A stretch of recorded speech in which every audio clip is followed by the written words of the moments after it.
न्यायमूर्ती संजीव खन्ना सरन्यायाधीश पदाची सूत्र स्वीकारणार आहेत। आचारसंहिता भरारी पथकावरच खंडणीचा गुन्हा दाखल झालेला आहे।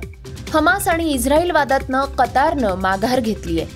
एका शेतकऱ्यानं घरातच केशराची लागवड केलीये। हे कलेक्टर महिन्याला फक्त 1 रुपया पगार घेतायत। चॅम्पियन्स ट्रॉफीसाठी पाकिस्तानात जाण्यास भारतीय संघानं नकार दिलाय आणि त्यामुळे पाकिस्तान संतापलाय। रोहित शेट्टीनं अजय देवगणची एक भावनिक आठवण सांगितलीये। या बातम्या आपण आजच्या पॉडकास्टमध्ये ऐकणार आहोत। नमस्कार, मी गौरी कुबेर। आज 11 नोव्हेंबर, वार सोमवार। पॉडकास्टची पहिली बातमी आहे सरन्यायाधीश पदाबाबतची। सर्वोच्च न्यायालयाचे 51वे सरन्यायाधीश म्हणून न्यायाधीश संजीव खन्ना हे आज पदभार स्वीकारणार आहेत। मावळते सरन्यायाधीश धनंजय चंद्रचूड यांची जागा ते घेतील। न्यायाधीश संजीव खन्ना यांना 13 मे 2025 पर्यंत सरन्यायाधीश पदाचा कार्यभार सांभाळण्याची संधी मिळाली आहे। न्यायाधीशांच्या नियुक्तीसाठीच्या कोलेजियम कार्यप्रणालीमध्ये सुधारणा घडवून आणणं आणि तसंच सर्वोच्च न्यायालयामधल्या प्रलंबित खटल्यांना मार्गी लावण्याचं आव्हान संजीव खन्ना यांच्या समोर असणार आहे। 1960 साली जन्मलेल्या न्यायाधीश संजीव खन्नांनी दिल्ली विद्यापीठात वकिलाचं शिक्षण पूर्ण केलेलं आहे।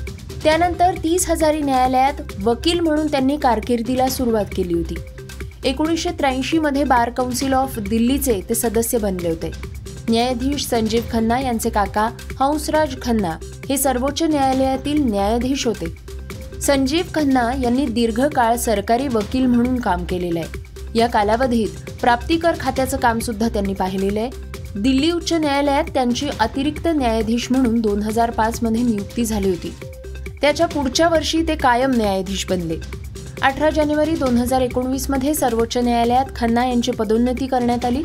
तत्कालीन सरन्यायाधीश रंजन गोगोई यांच्या नेतृत्वाखाली कोलेजियमनं त्यांची यासाठी शिफारस केली होती।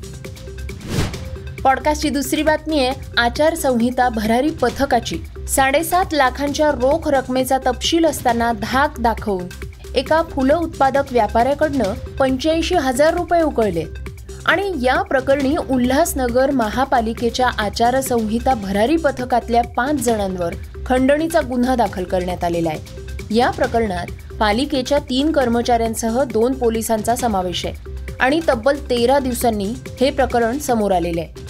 कल्याणवरनं फुलं उत्पादक व्यापारी बबन आमले त्यांचे मित्र नितीन शिंदेंसह अहिल्यानगर आणि पुणे जिल्ह्यातील शेतकऱ्यांना फूल उत्पादनाच्या विक्रीचे पैसे देण्यासाठी जात होते, तेव्हा म्हारळ चौकाजवळील आचारसंहिता भरारी पथक क्रमांक 6च्या टीमनं त्यांची गाडी अडवली। तपासणी दरम्यान त्यांच्याकडे 7,50,000 रुपये रोख रक्कम सापडली। पथक प्रमुखांनी आमले आणि शिंदे यांना गुन्हा दाखल करण्याची भीती दाखवली, पण आमले यांनी पावत्या दाखवून पैसे वैध असल्याचं स्पष्ट केलं, तरीही त्यांच्याकडनं 85,000 रुपये उकळण्यात आले। जवळपास 13 दिवसांनंतर या प्रकरणी निवडणूक निर्णय अधिकाऱ्यांसह वरिष्ठ पोलीस अधिकाऱ्यांकडे याबाबत विचारणा करण्यात आली। त्यानंतर उल्हासनगर पालिकेचे सहाय्यक आयुक्त सुनील लोंढे यांच्या फिर्यादीवरनं 5 जणांवर खंडणीचा गुन्हा दाखल करण्यात आलेला आहे। पॉडकास्टची तिसरी बातमी आहे हमास आणि इस्रायलच्या वादाची। हमास आणि इस्रायल यांच्यातला वाद चर्चेच्या माध्यमातून तोडगा निघून संघर्ष थांबवावा यासाठी मध्यस्थी करणाऱ्या कतारनं आता या प्रक्रियेतनं माघार घेण्याचा निर्णय घेतलाय। सशस्त्र संधी करण्याचा दोन्ही बाजूंकडनं गांभीर्यानं विचार होत नाहीये, त्यामुळे हताश होऊन माघार घेत असल्याचं कतारनं जाहीर केलंय। कतारनं इस्रायल आणि हमासला मध्यस्थ म्हणून काम करणार नसल्याचं कळवलंय। सकारात्मक भावनेनं शांतता प्रस्थापित होण्यासाठी कोणतेही प्रयत्न होत नाहीयेत, या प्रक्रियेतनं माघार घेत आहोत असं कतारनं म्हटलंय। तसंच कतारची राजधानी दोहा इथं हमासच्या कार्यालयाकडून सुद्धा चर्चेसाठी कोणतंही पाऊल उचलल्या जात नसल्याचंही त्यांनी निदर्शनास आणून दिलंय। दोन्ही बाजूंकडनं गांभीर्यानं प्रयत्न सुरू झाले तर पुन्हा एकदा या प्रक्रियेत आपण सहभागी होऊ असंही कतारनं सांगितलं। इस्रायल आणि हमास यांच्यातल्या वादात कतार आधीपासूनच सहभागी आहे। कतार व्यतिरिक्त इजिप्त आणि अमेरिका हे मध्यस्थ म्हणून प्रयत्न करतायत, मात्र हमासचा केवळ कतारवरच विश्वास आहे आणि ते कतारच्याच माध्यमातून इतरांशी संवाद साधत असतात। शांतता चर्चेच्या सर्व बैठकांमध्ये सुद्धा कतारच होता आणि आता तर कतारनंच मध्यस्थ म्हणून प्रयत्न सोडून देण्याचा निर्णय घेतल्यामुळे चिंता व्यक्त करण्यात येतेय। पॉडकास्टची चौथी बातमी आहे घरात केलेल्या केशराच्या लागवडीची. काश्मीर खोऱ्यामध्ये पिकणाऱ्या महागड्या केशराची संपूर्ण जगाला भुरळ पडते. या केशराची घरातच लागवड करून मध्य प्रदेशमधल्या एका शेतकऱ्यानं कृषी क्षेत्रामध्ये एक नवीन प्रयोग केलाय. अनिल जयस्वाल असं या शेतकऱ्याचं नाव आहे. त्यानं एरोपोनिक्स या पद्धतीचा अवलंब करत आपल्या दुमजली घरामध्ये केशर पिकवलंय. केशरच्या लागवडीसाठी पूरक वातावरण, पायाभूत सुविधांची निर्मिती करण्यासाठी सुमारे 6.5 लाखांचा खर्च झालेला आहे. पॅम्पोरहून केशरच्या बिया मागवण्यात आल्या आहेत. यंदाच्या पहिल्या हंगामात केशरचं 1.5 ते 2 किलो उत्पादन होण्याची त्यांना अपेक्षा आहे. पॉडकास्टची 5वी बातमी आहे महिन्याला फक्त ₹1 पगार घेणारे एक कलेक्टर आहेत त्यांची. एक असेही IAS अधिकारी आहेत जे देशातल्या सगळ्यात श्रीमंत IAS अधिकाऱ्यांपैकी एक आहेत, परंतु ते महिन्याला केवळ ₹1 वेतन घेतात. त्यामुळे त्यांची देशभरात चर्चा होतीये. महिन्याला केवळ ₹1 वेतन घेणाऱ्या IAS अधिकाऱ्याचं नाव आहे अमित कटारिया. सध्या छत्तीसगड इथं त्यांची पोस्टिंग आहे. वर्ष 2021 मध्ये अमित कटारिया यांचं बेसिक वेतन ₹56,000 इतकं होतं. इतर भत्ते मिळून त्यांचं वेतन ₹1,40,000 जास्त होतं, परंतु ते केवळ ₹1 सॅलरी घेतात, त्यामुळे चर्चेत असतात. पॉडकास्टची 6वी बातमी आहे क्रीडा क्षेत्रातली.